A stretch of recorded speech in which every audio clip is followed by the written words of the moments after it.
I hope what the healthcare system will look like is a service which is much closer to people's homes, where we support particularly growing numbers of older people to live independently in their homes with their carers, with their relatives. We make use of new technologies like telehealth and telecare to facilitate that.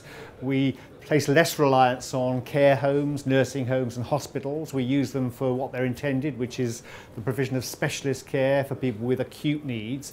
But above all, what I hope we will see is a much more joined up, integrated system with GPs working closely with hospital specialists, health and social care working more closely together, physical and mental health services much more integrated, because the changing demographics and the shifting disease burden needs care that's integrated, not care that is fragmented.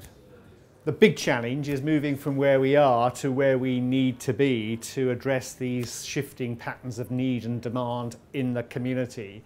That requires much more innovation in the delivery of health and social care.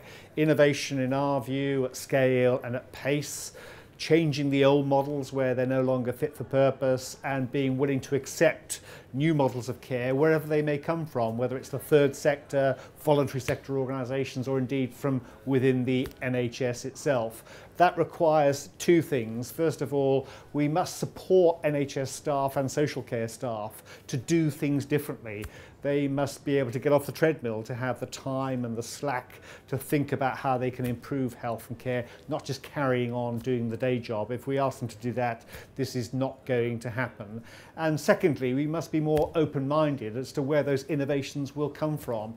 I think a lot will happen within our existing providers of hospital and other care, but we know that there are some exciting opportunities from outside, from the private sector, from the independent sector, from companies who may not have been involved in healthcare but have innovative solutions to offer.